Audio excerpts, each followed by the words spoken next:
있는 교인들을 우리가 뭐라고 하냐면은 안나가를 거꾸로 해서 가나안 성도라고 이야기를 합니다. 그런데 이제 이 가나안 성도들이 1998년 11.7%에서 올해 2023년에 거의 한 30% 이렇게 늘어났죠. 코로나 이전과 이렇게 견주어 보면은 거의 6% 이렇게 증가했고 2012년과 비교하면 한 3배 정도 이렇게 교회를 안 나가는 기독교인들이 이렇게 늘어났다는 이유입니다. 그 이유가 이제 뭐냐면 31.4%가 뭐냐면 얽매이기 싫어서 교회에 가서 이렇게 쓸데없는 인간관계를 이렇게 맺는 게 귀찮고 힘들고 스트레스를 받고 얽매이는 것 자체는 이제 싫어하는 이 분들이 굳이 뭐 교회 나가서 신앙생활 해야 되느냐, 내가 온라인으로 예배드리면 되지 않느냐, 그런 이야기입니다.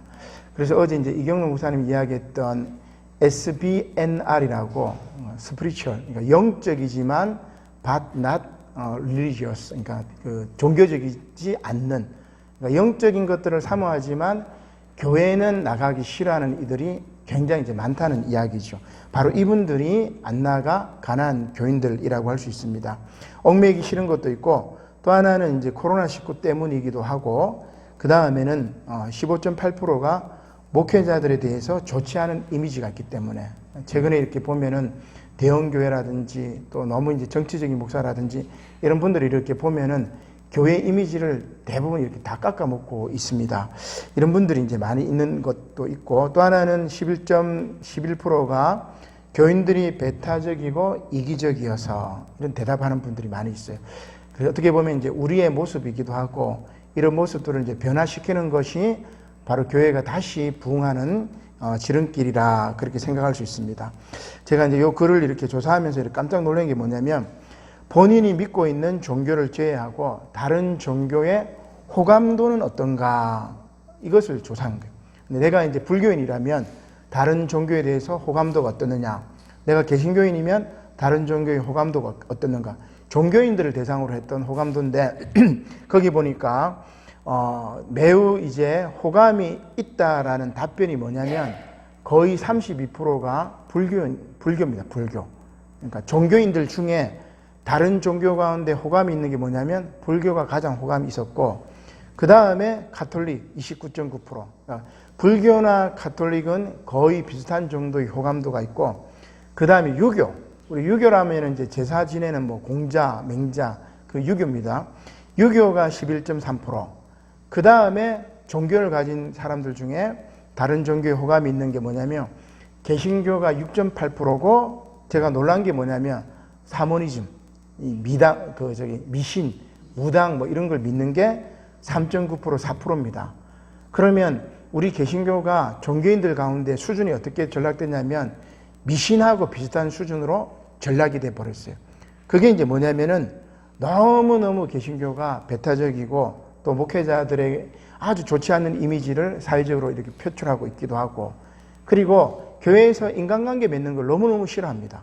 그러니까 왜냐하면 사랑이 이렇게 오가야 되는데 사랑이 오가는 게 아니고 시기심이 오가고 질투가 오가고 남 잘 되는 거는 도저히 못 보는 거고 그렇게 어제 이경록 목사님이 굉장히 좋은 이야기들 굉장히 많이 하셨는데 보면은 뭐 새로 온 교인을 이렇게 목사님이 관심을 가져주면은 기존의 교인들은 우리 목사님 내인들은 관심이 없네 뭐 이렇게 하고 또 관심 안 가지면 또 뭐라 얘기하고 그만큼 교인들의 수준이 너무 이제 배타적이고 자기만 알고 이기적이고 그러니까 그 교회 공동체에 누가 와도 튕겨져 나갑니다. 그래서 교회가 무너져 가고 있는 그런 상황이죠. 특별히 이제 코로나 때문에 굉장히 이제 심각한 위기가 뭐냐면 우리 이제 교회에 이제 들이닥쳤는데 제가 여기 이쪽에 보면 두 번째 단락에 보면 우리 교인들은 기본적으로 코로나에 대해서 대처를 잘했다 뭐 한 30% 정도 이렇게 나옵니다. 대처를 잘했다 30% 나오는데 그러나 종교를 가지고 있지 않는 무종교인들이 퍼센테이지를 따져보니까 한국 교회가 코로나 상황에 대응을 잘했다고 이야기한 사람이 몇 프로냐면 2.9%입니다. 여러분 깜짝 놀랐죠. 2.9%면은 엄청납니다. 100명 가운데 한 2명, 3명 정도가 그나마 한국 교회가 코로나 대응을 잘했고 나머지 97명 정도는 코로나 상황 때 한국 개신교는 정말 대응을 잘못했다. 그 이야기입니다. 이거는 안 믿는 사람들이 얘기를 하는 거예요. 뭐 안 믿는 사람 얘기 들을 필요 없어요. 절대 아닙니다. 믿는 사람 이야기보다 안 믿는 사람 이야기를 우리가 귀담아 들어야 돼요. 그 사람들이 그렇게 이야기를 하는 거죠. 그 다음에 잘했다는 사람들이 2.9%고 무려 65.6%가 대처를 이렇게 잘못했다. 그렇게 이야기를 하고 있습니다. 그래서 개신교가 코로나19로 가장 타격을 입었던 것이지요. 저는 이렇게 생각합니다. 코로나19는 개신교의 본질을 적나라하게 보여준 그런 팬데믹이었다. 마태복음의 말씀처럼 감추인 것이 드러나지 않을 것이 없고 숨은 것이 알려지지 않을 것이 없느니라. 불의한 개신교, 타락한 개신교의 민낯을 코로나19가 잘 보여줬다. 그런 생각을 하게 됩니다. 그러나 어제도 목사님 말씀하셨던 것처럼 위기라는 말은 위험과 기회가 같이 온다는 말이다. 그죠? 그래서 위기가 오히려 기회가 됩니다. 저는 가만히 생각해 보니까 코로나19에 대응을 잘했던 2.9%의 교회가 그나마 교회의 신뢰를 가진 6.8%. 그죠? 엄청난 겁니다. 제가 생각하면 엄청난 것 같아요. 이러한 2.9%의 교회가 그나마 교회의 신뢰를 가진 6.8%의 사람들과 정말 제대로 된 교회를 한 3%만 만들어도 한국 교회는 성공했다고 저는 생각해요. 제가 계속해서 늘 말씀드린 게 3%인데 한국 교회가 너무 많아요. 정말 너무 많고, 그리고 그 많은 교회들 때문에 교회 자체가 예수님이 정말 하나님의 이름이 망령되이 일컬음을 받고 있는 상황인데 정말 제대로 된 교회 3%만 있으면 저는 된다고 생각을 하게 됩니다. 그래도 2.9%니까 딱 30%에 맞는 것 같아요. 교회의 신뢰를 가진 사람은 또 더 많아요. 6.8%니까. 이런 사람들하고 정말 제대로 된 알짜배기 교회를 교인들이 10명이든 혹은 20명이든 30명이든 제대로 된 교회만 만들면 그 교회가 세상을 움직이는 거라고 할 수가 있습니다. 지금도 늦지 않았습니다. 저는 지금도 늦지 않았다고 생각합니다. 우리 남부산 용호교회가 제대로 된 교회가 되고 제대로 된 사람으로 여러분들이 변화가 되면, 그리고 우리 부산 용호동 지역과 남구 지역 또 부산 지역의 소금과 빛의 역할을 제대로 감당하면 우리 교회는 정말 뜻있는 사람, 좋은 사람들이 몰려올 겁니다. 여러분들이 일단 먼저 변화돼야 되고, 그리고 우리 변화된 여러분들로 말미암아 주변에 구원받는 사람들이 1명, 2명 더딜지라도 기다리면 반드시 응답받지 않을까, 그런 생각을 해보게 됩니다. 두 번째로 제가 이야기하고 싶은 게 뭐냐면 지난주에 제가 이제 착한 사람들 이야기 이제 했었는데 착한 사람들이 무조건 막 다 퍼주고 돈 빌려달라면 다 빌려주고 굳은 일 자기 혼자 다 하고, 그 착한 사람이 아니에요. 그래서 착한 사람을 주영태 목사님이 하는 책을 제가 계속 이번 주에도 이렇게 보고 있는데, 착한 사람을 구별할 때 딱 두 가지가 있습니다. 하나는 뭐냐면 분별력, 하나는 또 뭐냐면 두 번째는 능력입니다. 분별력을 아까 우리 전도사님이 키케로 이야기 딱 할 때 나왔었는데 나이가 많을수록 분별력이 늘어난다고 했다. 그죠? 근데 그 분별력이 뭐냐면 두 가지를 이야기했어. 아까 키케로가 뭐냐면 하나는 사려, 생각을 깊이 하는 겁니다. 또 하나는 뭐냐면 판단력. 생각이 깊고 제대로 판단하는 사람, 요게 분별력이 있는 사람이고, 분별력이 있는 사람이 착한 사람이에요. 분별력이 없이 돈 빌려달라면 다 주고 보증 서라면 다 보증 쓰고, 그죠? 그럼 바보지. 그게 착한 사람이 아니에요. 우리는 착한 사람하고 바보하고 헷갈리는데, 착한 사람은 분별력이 있습니다. 정도가 딱 있는 거예요. 무조건 퍼주는 게 착한 사람이 아니에요. 그래서 분별력이라는 것은 생각이 깊고 그 다음에 제대로 된 판단력을 가진 사람이 착한 사람. 또 하나, 사리가 깊고 판단력이 있는 사람이 능력이 없으면 그건 착한 사람이 아니에요. 착한 사람은 그렇게 살다가 보면 사리가 깊고 판단력이 있지만 자신 능력이 없으면은 뭐예요? 그냥 그렇게 살아버려요. 능력이라는 것은 물론 이제 경제적인 능력이라든지 혹은 세상적인 어떤 지위라든지 권력이라든지 여러 가지가 있겠지만 우리 믿는 사람들의 능력은 뭐겠습니까? 바로 하나님이 나의 능력이 되는 거죠. 내가 뭐든지 할 수 있다는 그 능력은 하나님께서 우리에게 주시는 겁니다. 그래서 하나님이 주시는 능력을 가지고 사려 깊고 판단력이 깊은 사람은 나이가 들수록 그 판단력이, 그죠? 그 분별력이 더 깊어진다고 하잖아요. 그러니까 우리 어른들이 나이가 들수록 더 어린애같이 되면 안 돼요. 나이가 들수록 더 사려가 깊고 생각을 깊게 하고 판단을 제대로 해야 됩니다. 많은 것들 가운데 판단을 제대로 하지 못해가지고 이러지도 못하고 저러지도 못하고 앞으로 나가지도 못하고 뒤로 가지도 못하고 그렇게 주저앉는 게 많아요. 그런 것들을 굉장히 저는 이제 많이 보았기 때문에 정말 착하다는 것이 무조건 양보하고 무조건 뭐 교인들 말 들어주고 이게 아니구나 정확하게 이제 깨달았는데, 이게 옳다고 생각이 되면 그 판단력이 생기면 밀어붙이고 추진해야 되는구나, 그런 생각이 많이 들었습니다.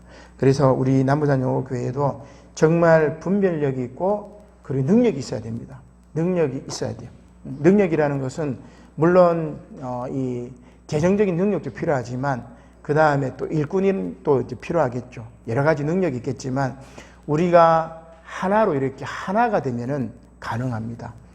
사랑으로 하나가 되면 가능해요. 백지장도 맞들면 낫다고 얘기한 것처럼 우리가 서로 사랑하고 그리고 함께 마음을 합하면 가능합니다. 아무리 많은 100만 대군이 있어도 그 100만 대군이 하나가 되지 않으면 그건 오합지졸이에요.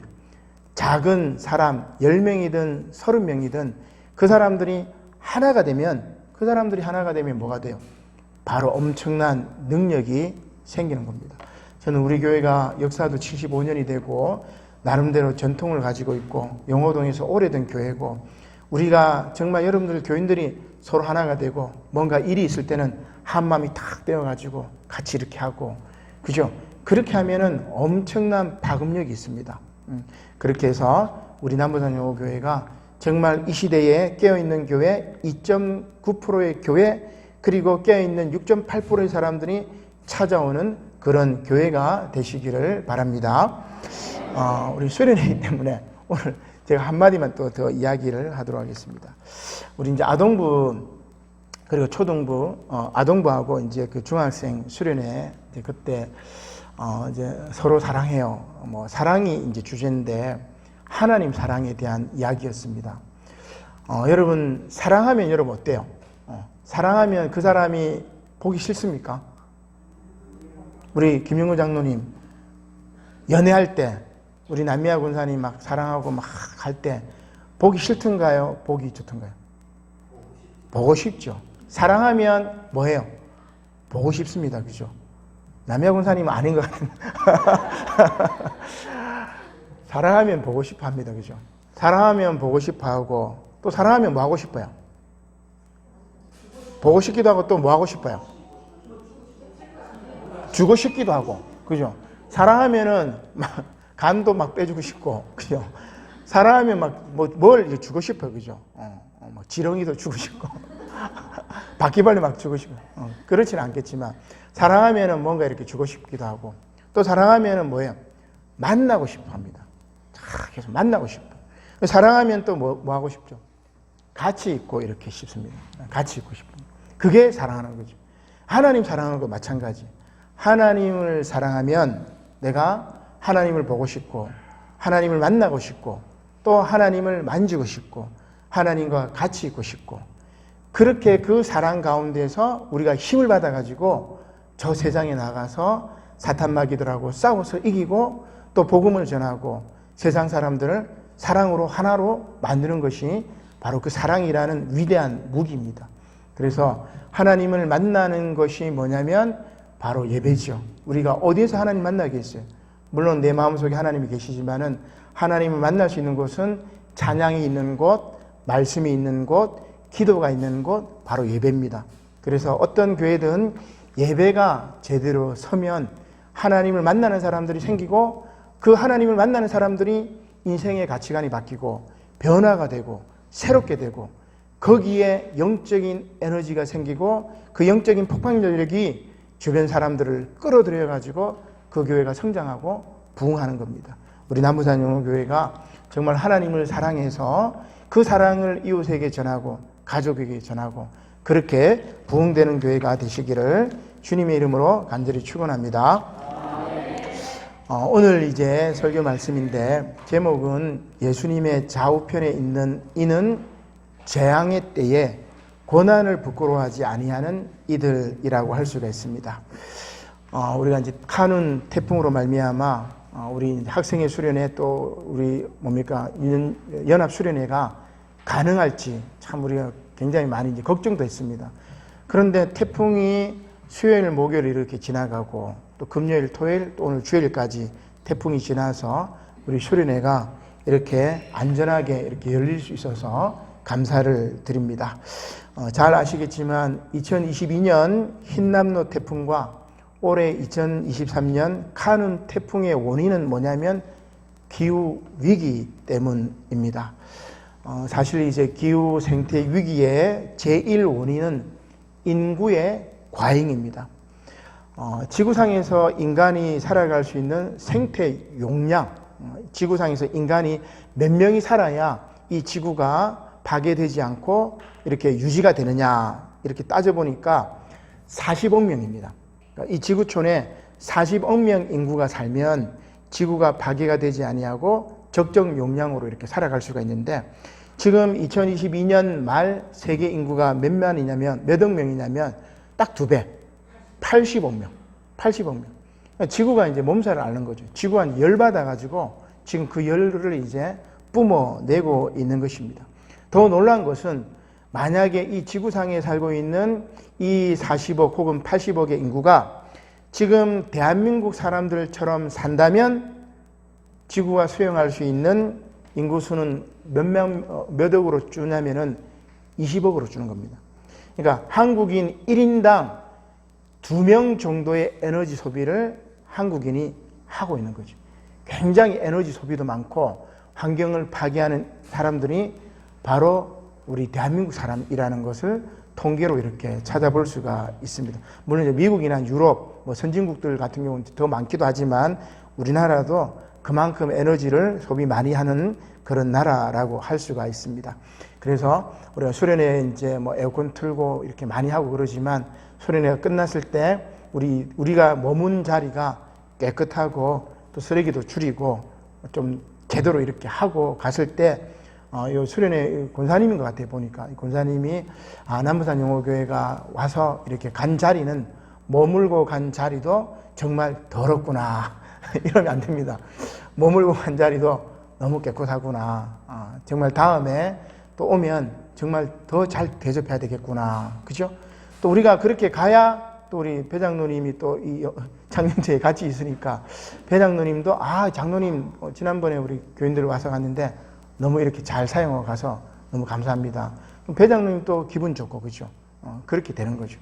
그래서 내가 어디를 가든지 가급적이면 쓰레기를 줄이고 내가 어디를 가든지 깨끗하게 하고 내가 어디를 가든지 다른 사람들에게 배려하고 선심 쓰고 여러분 그렇게 베푸는 사람이 나중에 스트레스를 덜 받는데요. 조금이라도 더 가지려고 내 거 챙기려고 그렇게 하는 사람은 그렇게 잔머리 굴리다가 스트레스 많이 받아가지고 빨리 죽어요. 그래서 그냥 내려놓고 이렇게 나눠주면 그 나눠준 게 나중에 3배로 다시 돌아온대요. 그거는 통계로 나와 있어요. 내가 나눠준 만큼 3배로 다시 돌아옵니다. 그게 축복이에요. 하나님은 꼭 움켜잡으려고 하면은 그 움켜잡은 것 그거 사라지지만 움켜잡지 않고 이렇게 나누고 베풀고 사랑을 나눠주면은 더 크게 3배로 이렇게 돌아옵니다. 그 비결을 여러분들이 아는 순간 여러분의 삶이 축복으로 바뀌고 여러분의 인생이 바뀌고 여러분의 가정이 바뀌고 우리 교회가 바뀌는 거죠. 자, 그래서 끝까지 수련회가 끝날 때까지 쓰레기도 줄이고 자연 환경도 파괴하지 않고 은혜롭게 보낼 수 있기를 소망합니다. 제가 시간이 많이 지났기 때문에 짧게 한번 말씀드리고 오늘 주제만 말씀드리고 이렇게 마치려고 합니다. 오늘은 성령 강림 후 11째 주일이자 평화통일 주일이기도 하죠. 강복절 8월 15일 이제 얼마 남지 않았는데 2018년 여러분 기억나시죠? 평창 동계올림픽 저는 그때가 이렇게 기억이 납니다. 한 5년 정도 이제 좀 더 전이었는데, 그때 남북한이 코리아라는 이름으로 여자 아이스하키 팀이 이제 그렇게 한 적이 있었어요. 그래서 그때도 막 북한에서 미사일 쏘고 막 이렇게 해가지고 뭐 걱정을 많이 했어요. 근데 평창 동계올림픽을 코리아라는 단일팀 이름으로 꾸려가지고 화합의 메시지를 보내가지고 세계가 깜짝 놀라고 잘 이렇게 치루어졌던 그런 기억이 있습니다. 살얼음판처럼 위태로웠던 한반도 정세가 화해 국면으로 이렇게 바뀌었죠. 그 다음에 이렇게 또 이렇게 트럼프가 뭐 회담하다가 말다가 이렇게 하면서 지금 이렇게 상황이 이제 좋지는 않았는데, 최근 한반도 주변 강대국들이 그들의 이익과 그들의 입장으로 다시 남북이 이렇게 긴장 관계로 돌아서게 되었던 것입니다. 평화가 아니라 전쟁을 이렇게 걱정해야 되는 그런 시대가 되었습니다. 그래서 정말 우리가 어떻게 평화를 일궈야 되느냐, 오늘 말씀은 바로 이 평화의 방해꾼에 대한 그런 이야기라고 할 수가 있습니다. 특별히 이제 미가에 보면은 이 평화의 방해꾼이 누구냐면은 바로 종교 지도자들이 평화의 방해꾼이고, 그리고 권력을 가진 지도자들이 평화의 방해꾼이라 그렇게 이야기를 하고 있습니다. 결국 이들 때문에 이스라엘이, 남유다가, 북왕국 이스라엘이 나라가 멸망할 위기에 처하게 되는 거죠. 그래서 참된 지도자는, 참된 종교에는 어떤 사람이 되어야 되느냐, 바로 섬기는 종이 되어야 된다, 그렇게 말씀해 주고 있습니다. 전쟁이 아니라 평화를, 미움이 아니라 사랑을 선포해야 되는 것이 바로 우리 믿는 그리스도인들의 역할이라고 할 수 있습니다. 그러나 평화를 위해서 일하는 사람들, 피스메이커라고 이야기를 하는데, 평화를 위해서 일하는 사람들은 고난을 받습니다. 힘듭니다. 왜냐하면 사람들은 늘 싸워서 이기기를 바라지 화해하고 평화하는 것을 즐겨하지 않기 때문에 그렇습니다. 그래서 피스메이커는 힘들지만, 그러나 고난을 받되 그 고난을 부끄러워하지 않고 영원 전부터 그리스도 예수 안에서 우리에게 주신 은혜대로 힘써 나아가게 되면 하나님께서 어떻게 해요? 우리를 저 예수님의 좌우편에 하늘 보좌에 앉게 하신다는 그러한 말씀입니다. 특별히 우리 남부산 영어교회가 정말 섬기는 종, 섬기는 사람, 그리고 배려하는 사람, 그리고 정말 남을 위해서 기도하고 또 그 기도가 열매를 맺는 그런 아름다운 교회, 아름다운 성도들이 다 되시기를 주님의 이름으로 간절히 축원합니다. 아멘. 기도드리겠습니다. 고마우신 하나님, 감사를 드립니다. 예수님의 좌우편에 앉는 이들은 평화를 만들기 위해서 힘껏 싸우다가 그 재앙의 때에 고난을 부끄러워하지 아니하는 이들인 것을 깨닫게 하여 주시옵소서. 때로는 평화와 화평을 일구는 것이 힘들고 또 어렵습니다. 때로는 섬기는 것이 힘들고 어렵습니다.